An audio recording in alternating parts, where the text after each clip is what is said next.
उसके कलर को चेंज क्यों किया गया? उस कम्युनिटी को दिखाने के लिए आपको वो कलर क्यों दिखाना है? जी, मुझे ऐसा लगता है it was a truly directorial choice, but just because my skin tone is dusky, I am not getting an opportunity to cast और एटलीस्ट ऑडिशन। तो जब मैंने स्क्रिप्ट पढ़ी तो मुझे दिखा कि उन्होंने उसी शो में कोई उनकी हाउस हेल्प है उनका ऑडिशन दिया था। और मैं बहुत सारे ऐसे मराठी एक्ट्रेसेस को देखती हूँ जिनको सिर्फ हाउस हेल्प का काम रोल्स मिलते हैं। अनुष्का शर्मा जो है उन्होंने मना कर दिया, उन्होंने कहा मैं नहीं प्रमोट करूँगी, जैसे कि मुझे गोरा नहीं दिखना है, प्लीज़ मेरा ऐसा मेकअप करो जो मेरा स्किन टोन रहे, मुझे नहीं नेचुरल लगे। I am proud of my skin. Tripti हो, पुनिया हो या फिर ऋचा हो, कई किरदार निभाकर ऑडियंस को रिझाने वाली मंजरी कुपाला इस समय हमारे साथ है, जो इन दिनों मंजरी मैचिंग सेंटर चला रही है जी। राइट, तो इतने सारे किरदार निभाया, अभी मंजरी मैचिंग सेंटर की तरफ रुक क्यों? एक्चुअली पिछले 2-2.5 साल से मैं ये नाटक लिखने की कोशिश कर रही थी, एंड फाइनली जनवरी 2025 में Manjari matching centre came to life और हमने 13 मई को ये नाटक ओपन किया। It's a solo performance piece and it's a play about why I am named what I am named. But ये एक एक्सक्यूज़ है, रीज़न इस चीज़ को एक्सप्लोर करने का कि हमारे यहाँ पे मुझे लगता है डॉटर फादर रिलेशनशिप पे बहुत कम बोला जाता है, और जब भी बोला जाता है उसको बहुत ही एक बहुत ही स्पेशल और एक बहुत ही शुगर कोटेड और बहुत ही एक परफेक्शन से लदा हुआ एक रिश्ता बनाया जाता है। तो ये नाटक एक कोशिश है कि हम हमारे पेरेंट्स को, हम हमारे माता पिता को एक बहुत ही ह्यूमन लेंस से देखें कि वो भी हमारी तरह एक इंसान ही थे जब हम पैदा हुए थे उनकी ज़िंदगी में।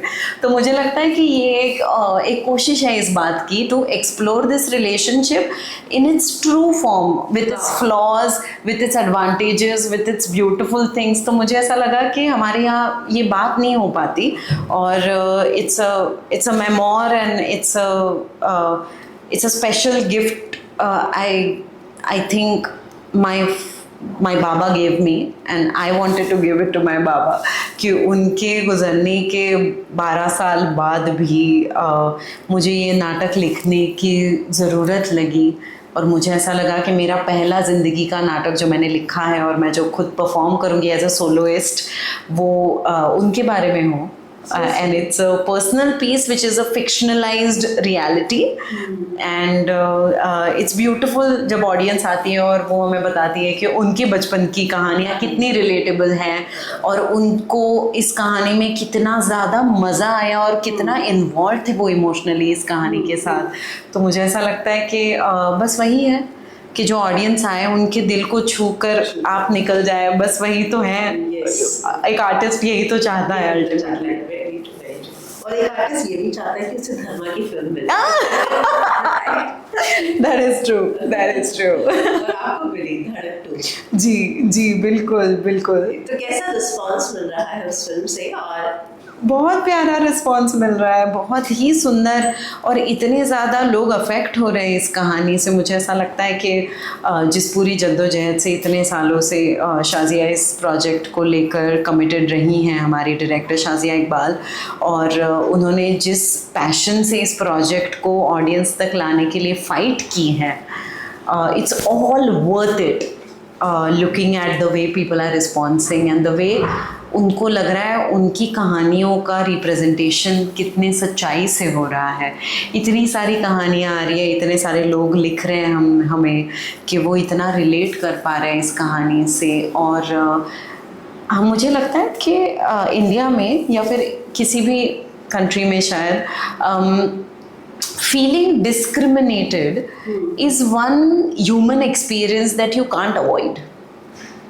हम सबको किसी ना किसी तौर पे, किसी ना किसी टाइम पे डिस्क्रिमिनेटेड फील हुआ ही होता है। आप किसी भी तबके के हो, आप सोसाइटी में कहीं पे, आप एजुकेशन लेवल पे, आप कहीं भी हो, आपको डिस्क्रिमिनेशन आप फेस करते हो। और मुझे ऐसा लगता है Dhadak 2 touches upon that soul and that essence of discrimination. along with the caste conversation, along with the conversation of oppression, along with the reasons about how this is happening, it also brings in and taps into that core idea of discrimination. तो अगर आपने सिर्फ caste based operation नहीं experience किया हो तो भी आप ये फिल्म से रिलेट कर पाते हो, क्योंकि आपको पता है जब ये आपको फील हुआ था तो, और ये तभी पॉसिबल है जब आप कोई ट्रूथफुल चीज़ बनाओ। अगर आपको बस हाँ, एक तो fiction is truer than the truth, I feel a lot of times. तो फिक्शन का ये एक मज़ा तो है ही, लेकिन मुझे ऐसा लगता है जब फिक्शन में आप ट्रूथ पूरी सच्चाई से लाते हो तभी रिलेटेबल हो पाती हैं चीज़ें। तो the craft of an artist is that कि हम फिल्म से एक सोशल मैसेज देना चाहते हैं। जी, रियल लाइफ में बहुत बार ऐसा होता है कि एक पर्टिकुलर कलर को किसी चीज के साथ जोड़ दिया जाए। बिल्कुल। तो अगर हम भी उस नॉर्म को नहीं तोड़ेंगे as a film maker, Yes. तो कौन तोड़ेगा? I totally agree with you on that. I totally, being a dusky woman myself and working in this industry myself, I know that there are categories which are specifically given for fair actors, and the categories which are specifically given for dusky actors, and I have been trying to break that narrative and not picking up projects और कई बार yes, lot of times और क्या है कि जैसे मैंने पहला project किया था अपना बेताल, जिसमें I was playing Punia.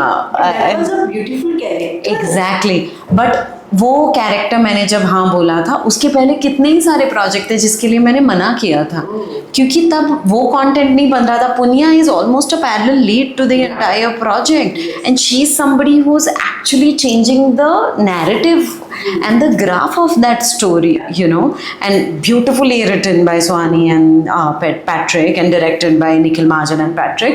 I feel it's very important to pick projects for me where a character like this, I don't have problems playing rural character. In fact, I'm born and brought up in Mumbai. I have no reference. मेरा कोई गाँव भी नहीं है. My mother is also from Mumbai. She is a Varadikar. She's like the original Mumbaikar, you know. Father's family is also from it. So I am like the as true blood Mumbaikar as it can get, you know.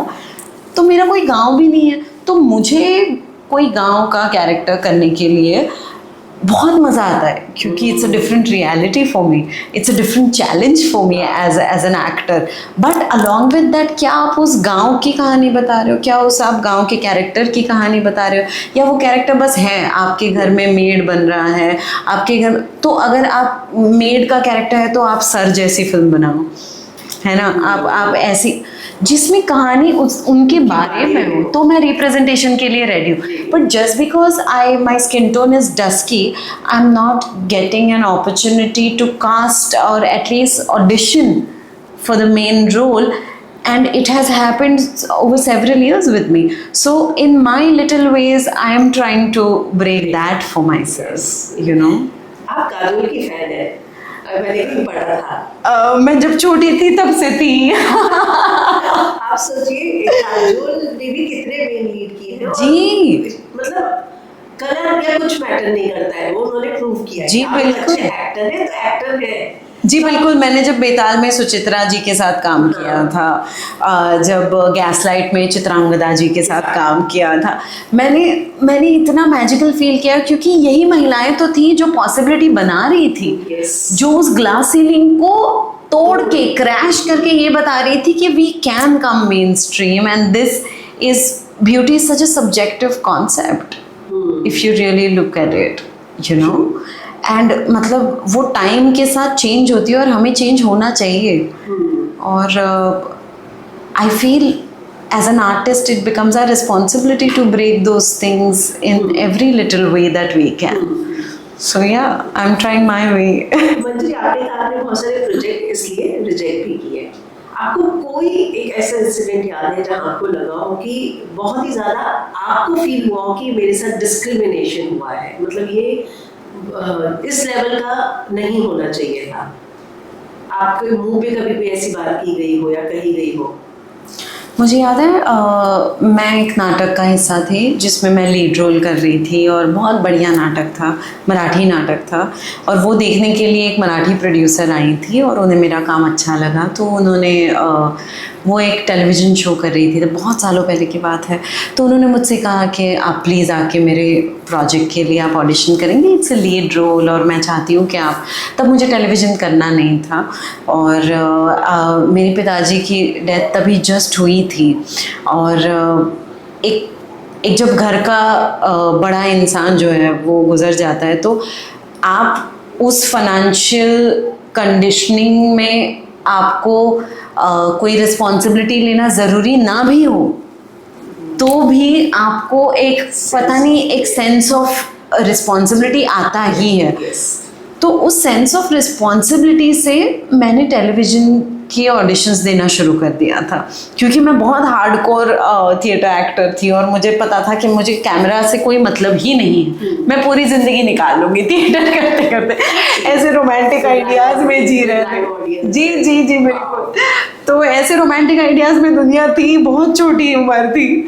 तो उस एक incidence के बाद मैंने सोचा कि चलो अभी सोचना पड़ेगा सर्वाइवल और खुद के पैरों पे खड़ा रहने के बाद।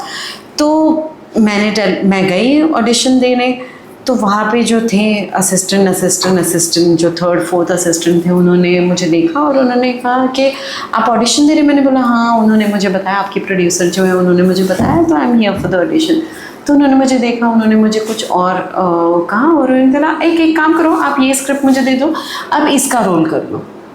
और मैं बहुत नई थी, बहुत ही बहुत जस्ट पता नहीं 2-3 साल ही हुए होंगे काम शुरू करके।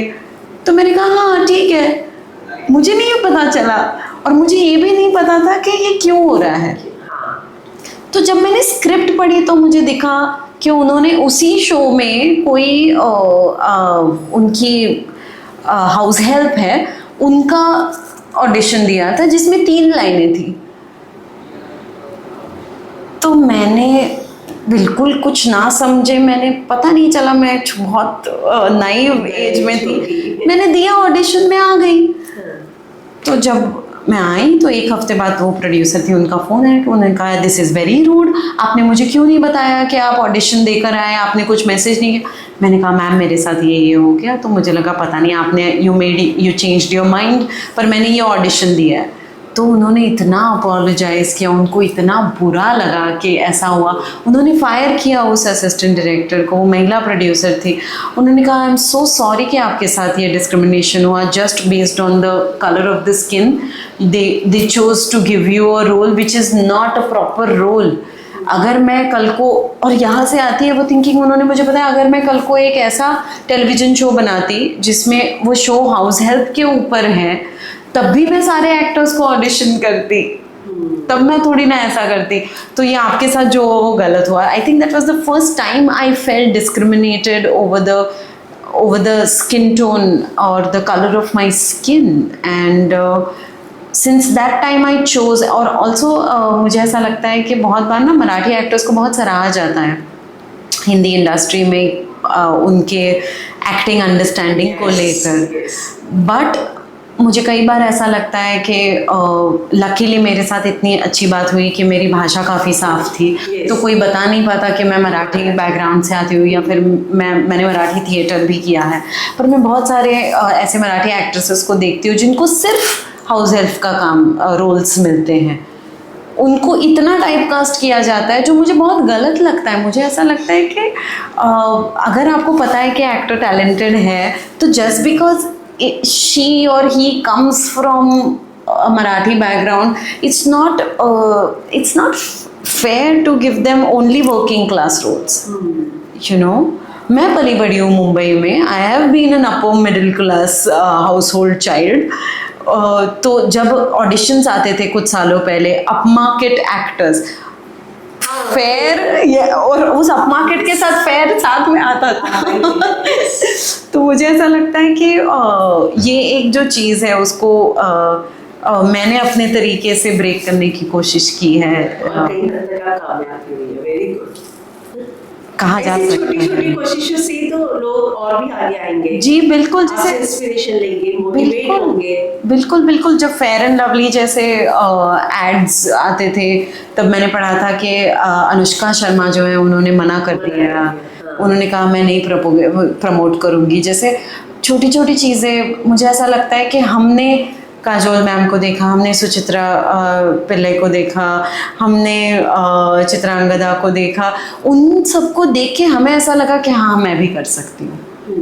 तो आज हमें देख के कितनी लड़कियां बच्चियां होंगी जिनको लगेगा कि हाँ मैं भी कर सकती हूँ। मुझे लगता है ये चीजें पहले उतनी नहीं थी, देखा गया जी का इनिशियल स्टेज जी, देखी है जी। ना, और अब ये चीजें ज्यादा हो गई है, जबकि अब जी। हम अपने आप को मॉडर्न कहते हैं। जी, जी, तो जी, हमारी जी, जी। मानसिकता संकुचित हो गई है। पर उल्टा हो रहा है। एक बहुत अच्छी चीज़ हुई है मुझे लगता है कि OTT की वजह से Yes. इतने ज़्यादा कंटेंट्स में इतने ज़्यादा कैरेक्टर्स खुले हैं। आप बस एक सांचे में ढली हुई कहानियों का हिस्सा नहीं हो, आप कितने सारी अलग तरीके की कहानियों का हिस्सा हो। तो मुझे ऐसा लगता है that's a very very big thing for शहर लखोट। मुझे याद है, मतलब कई बार तो ऐसा होता था कि ना घंटों बीत जाते थे कि मेकअप जो करते हैं टेक्नीशियंस, उनको ये बताने में कि मुझे गोरा नहीं दिखना है, प्लीज मेरा ऐसा मेकअप करो जो मेरा स्किन टोन रहे, मुझे नहीं नेचुरल लगे। I am proud of my skin and it took me so many years to come to a point that I'm proud of my skin. You know, I was a girl, the choice of doing theatre was also coming from a fact कि मुझे लगता था कि मैं सुंदर नहीं दिखती। मैं बहुत ही ऐसे लुक्स पाए हैं मैंने कि कैमरा के सामने नहीं आने चाहिए। ये बिलीव था मुझे, एक ऐसे घर से आते हुए जो इतना ज़्यादा एनकरेजिंग और इतना ज़्यादा लिबरल हाउस होल्ड था, फिर भी एक सोसाइटल अंडरस्टैंडिंग की वजह से जो कंटेंट आप कंज्यूम करते हो, जो फेयर एंड लवली जैसे ब्रांड्स के एड्स देखते हो, जो अभी फेयर एंड ग्लो बन गया है apparently, making no changes in its messaging, it is very harmful. And I feel for me to take that entire journey of so many years to come to consensus ke yes, I accept the fact that beauty is actually subjective and truly live by it is something that is so invaluable कि बाद में कोई makeup बनाए और आपको गोरा करके चला जाए, what's the point of it, you know? तो कितने साल निकल जाते थे ये उनको बताने में। अब मुझे ऐसा लगता है कि इतने सारे कैरेक्टर स्पेसेस खुले हैं, इतने टेक्निकली अच्छे लोग इंडस्ट्री में जुड़े हैं, अब नहीं बताना पड़ता। Now they know really well. कुछ तो अच्छा हुआ जी जी है। बिल्कुल बिल्कुल, बहुत I'm very happy that I'm in the industry at this time. तृप्ति की मैं बात करूँ जी जी जी तो वो जो 1 2 3 करके आती है, वो जी, जिसकी जी। एंट्री है, हालांकि काफी समय जरूर हो गया, लेकिन वो जो चीज है वो बिल्कुल आपकी से, मतलब बहुत ही ब्यूटीफुल कैरेक्टर था वो जी। मतलब सुपर वॉइस के बीच में अपनी एक्टिंग से सुपर वुमन खुद को साबित करना कोई बात नहीं थी। जी जी तो कैसे मिला तृप्ति और आपका एक्सपीरियंस कैसा रहा उसके साथ? बहुत ही बढ़िया, बहुत उम्दा था वो रोल, वो मेरा ड्रीम रोल था। नहीं तो मतलब आज के ज़माने में मुझे याद है मैं ना छोटी थी तब मैं बर्थडे पार्टीज में डांस करती थी और 1 2 3 was my number. I used to enjoy dancing on 1 2 3 and suddenly super boys of Malegaon comes to be my first ever theatrical release. मतलब OTT पे तो काम किया है और जो भी, पर theatrical release was the first time and then having an opening entry to the character with that song was so special for me, was so special for me. It was like जब मैंने audition दिया था तो मैंने इतना डर डर के ऑडिशन दिया था क्योंकि मुझे पता था ये इंटरनेशनल प्रोजेक्ट होने वाला है और नंदिनी श्रीकांत और करण मल्ली जो हैं कास्टिंग डायरेक्टर्स, उन्होंने किया था और मैं ना कहती रही कि प्लीज़ वो डांस का ऑडिशन ना मैं फिर से एक बार करके दे दूँगी, मैं मुझे और परफेक्ट करना है थोड़ा सा, क्योंकि मुझे पता था कि इतना बड़ा प्रोजेक्ट है। तो जो मेरा इंट्रोडक्शन सीन है आदर्श के साथ जिसमें वो मुझे ऑडिशन करने को कहता है, तो वो मेरा सच में ऑडिशन सीन था एक्चुअली। और ये डांस वीडियो, वो ये 2 चीज़ें थी जो उन्हें देखनी थी ऑडिशन में, if I can manage, and then they went ahead with the selection basically. तो मैंने ऑडिशन सीन तो कर दिया, पर ये जो था वो मेरे लिए इतना ज़्यादा ये कॉन्शियस चीज़ थी मेरे लिए कि नहीं नहीं ये परफेक्ट ही होना चाहिए. So finally luckily touchwood it worked in my favour and I could do it. और जब इंटरनेशनल प्लेटफॉर्म पे इस फिल्म को प्रमोट करने के लिए गए तो कैसा फीलिंग था? बहुत ही सुंदर. हम गए थे टोरंटो फिल्म फेस्टिवल जिसमें ओपन हुई फिल्म और first world premiere happened at TIFF 2024 और मेरा पहला इंटरनेशनल फेस्टिवल था तो मुझे इतना मज़ा आया. बिल्कुल ही दिमाग खोल देने वाली बात है इंटरनेशनल फेस्टिवल. वहाँ पे जो लोग हैं उनको मिलना, वो फिल्म्स को किस तरीके से देखते हैं, किस लेंस से देखते हैं, इस इतने अलग अलग तरीके के डायरेक्टर्स आते हैं वहाँ पे, उनके साथ जो इंटरेक्शंस होते हैं, जो क्वेश्चन एंड आंसर्स होते हैं, बिल्कुल मैं अपने करियर को अलग तरीके से देखने लग गई उस एक्सपीरियंस के बाद. और जब हमारा वर्ल्ड प्रीमियर हुआ तो जब रेड कार्पेट पे जो एक्सपीरियंस होता है कि मतलब 1000-2000 लोग साइड में खड़े हैं और मुझे ऐसा लगता था कि इनको क्या ही पता होगा आपके बारे में. तो मैं बहुत हिचकिचा रही थी रेड कार्पेट पे. पहले तो जब मैं गई तो मुझे लगा ये कनाडा की ऑडियंस पता नहीं ये जानते भी नहीं होंगे हमें. तो जो टिफ की एडमिनिस्ट्रेशन थी वो कहने लगी please go meet your fans, please go meet your fans. और मैंने कहा यहाँ कौन ही पहचानता होगा. मैंने कहा no it's okay, it's absolutely fine. क्योंकि अनजान लोगों में कैसे आप जाओगे ये समझ के कि ये आपके फैंस ही होंगे. तो मैंने कहा नो नो इट्स फाइन. पर जब लोग जहाँ पे खड़े थे वहाँ पे हम गए तो आवाज़ें सुनाई देने लगी. वो हमें नाम से पुकार रहे थे और they were shouting out Indian Ferry, Manjari, I saw you in this. Because they also are like such ardent viewers of Indian content. They absolutely watch our content with so much respect and love. And I at least took it for I underrated their passion towards Indian content, you know. And then once that started, I was really amazed. मतलब उन्होंने they really accepted us and embraced us with so much warmth and so much love for that matter. So it was really really nice. मुझे भी क्या लगता है कि जो अब इंडिया का जो ऑडियंस है ना वो अब एक्टर्स को उनके टैलेंट पे जज करने लगा है. जी. जो बहुत चेंज में ओवर द टाइम देखा है मैंने. जी बिल्कुल. जो मैं पहले हम लोग बाहर देखते थे जो इंडिया में नहीं था. जी. लेकिन जी. तो मुझे लगता है कि वो चेंज इंडिया में भी अब धीरे धीरे आएगा जहाँ पर आपको आपके टैलेंट से जज किया जाएगा. बिल्कुल. नो मैटर आप कितने सुपरस्टार हैं नहीं है, आपकी एक्टिंग अच्छी है तो आप सुपरस्टार. जी जी. आपने ट्रूथ लाया है, आपने मेहनत की है या नहीं की है. जी बिल्कुल बिल्कुल. तो आपको लगता है कि जब आपको रिचा मिला तो रिचा से आपने क्या लिया, मतलब अपने कैरेक्टर से? हाँ कहते हैं ना हम अपने कैरेक्टर से कुछ एक चीज अपने साथ लेकर जरूर जाते हैं.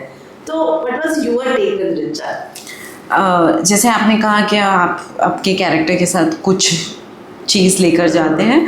एक सीक्रेट ये भी है कि मैं अपने कैरेक्टर से एक्चुअली कुछ चीज़ें लेके जाती हूँ. Real materialistic.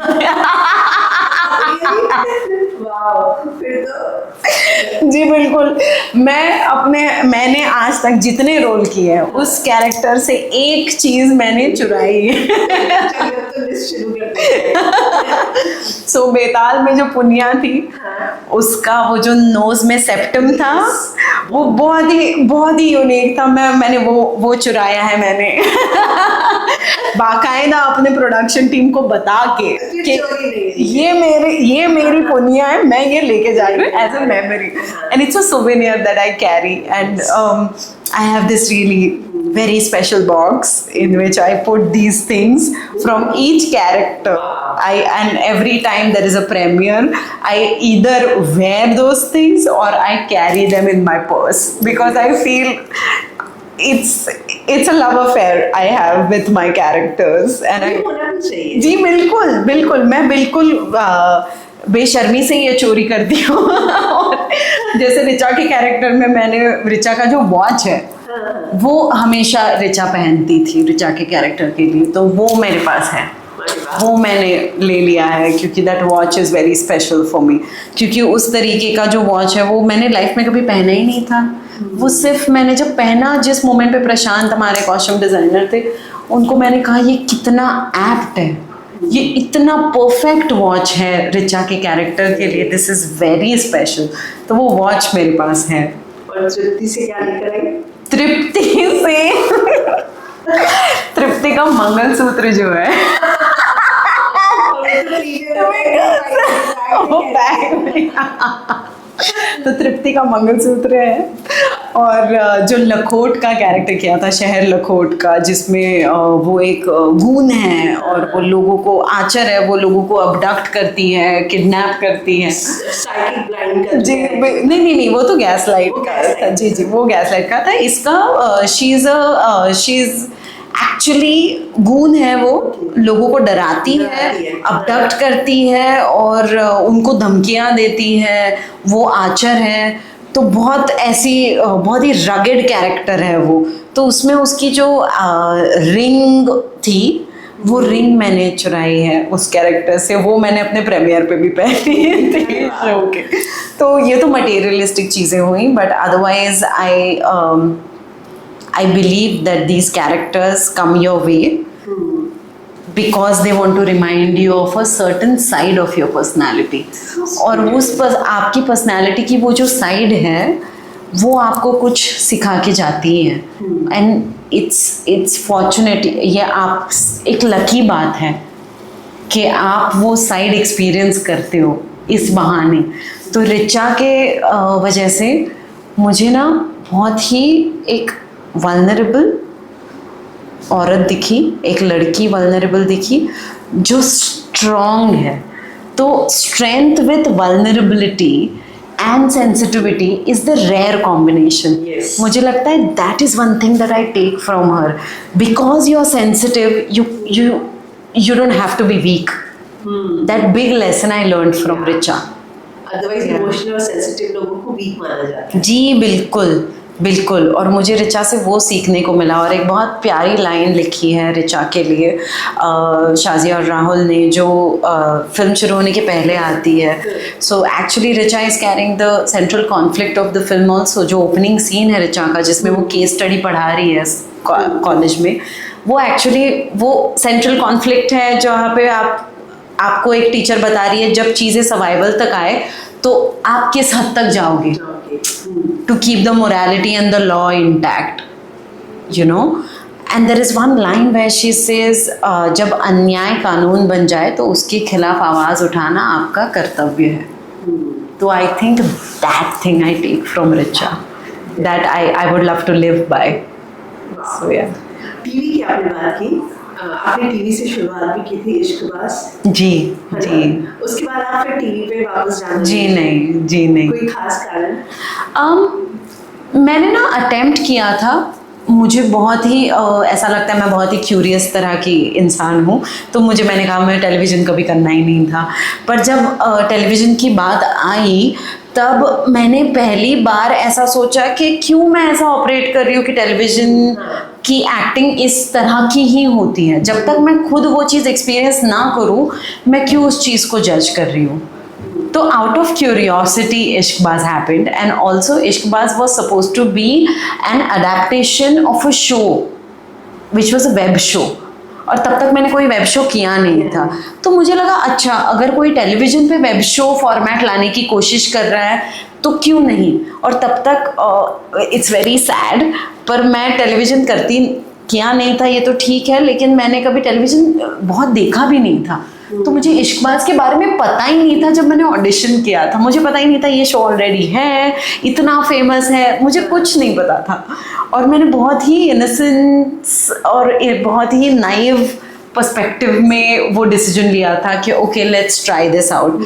और आई थिंक मैंने बहुत ही कम दिन, 16 दिन या 17 दिन शूट किया था मैंने उस शो के लिए, and that was about it. And they had all the action sequences and really good episodes written, so I was really enjoying my self.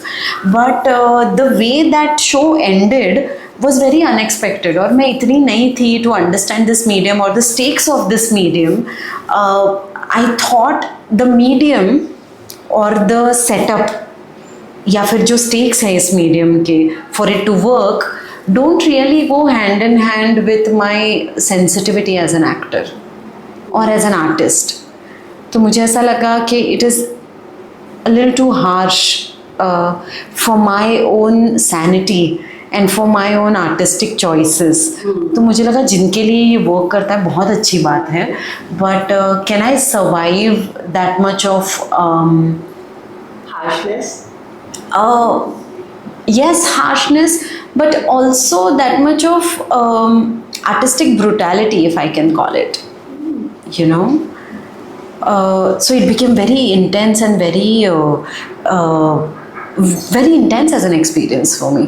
तो मुझे लगा शायद ये मीडियम मेरे लिए नहीं, आपका फर्स्ट एक्सपीरियंस ही थोड़ा सा बहुत ओवरवेलमिंग था, तो इसलिए मुझे लगा कि अगर चीज़ें चले तो बहुत अच्छी होती है, पर नहीं चले तो बुरी होती है।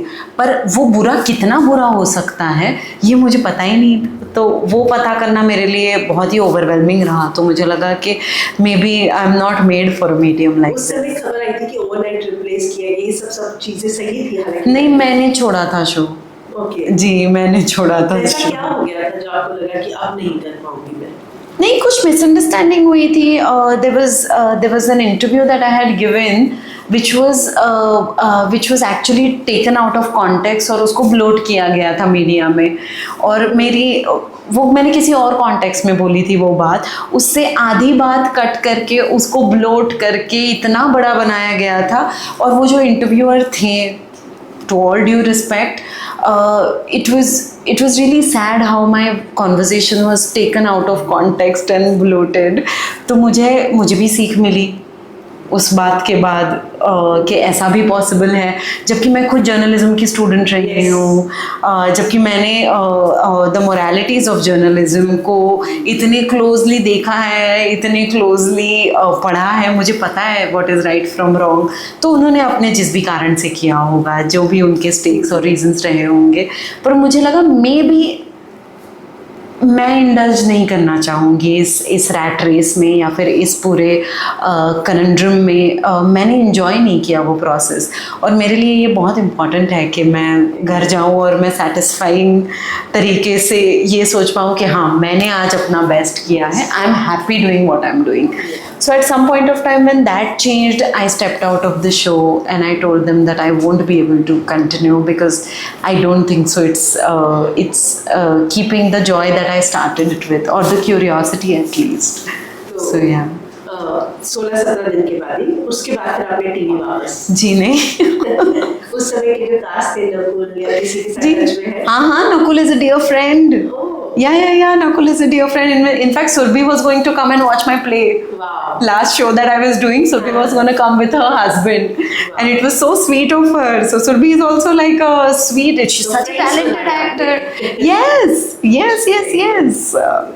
और ये सारी चीज़ें तो होती रहती है, और आर्टिस्ट होते भी वल्नरेबल, इमोशनल हैं। तो मैं आपका ज़्यादा समय नहीं लूँगी मंजरी, आप बहुत ही ब्यूटीफुल हैं, इंडिपेंडेंट हैं।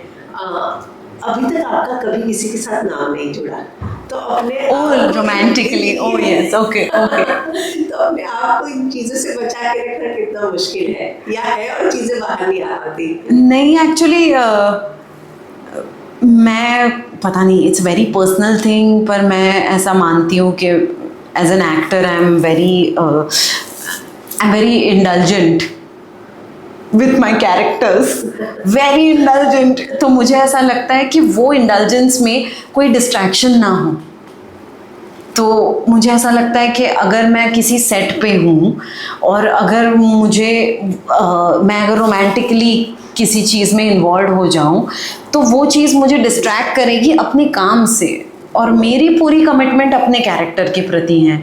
और यहाँ तक आने में इतनी मेहनत लग गई है, to choose my way in the most honest way that I could, इतनी मेहनत लग गई है। मुझे लगता है कि इट्स नॉट वर्थ कि एक छोटी चीज़ की वजह से मैं इस एक पाथ से हट जाऊँ। और मुझे ऐसा लगता है कई महिला एक्टर्स के बारे में ऐसा कहा जाता है कि ये इनको डेट कर रही है ना, इस वजह से इनको काम मिला। मुझे ये इतनी गलत बात लगती है। मुझे ऐसा लगता है जिनके बारे में ऐसा कहा भी जाता है, मुझे गलत लगता है।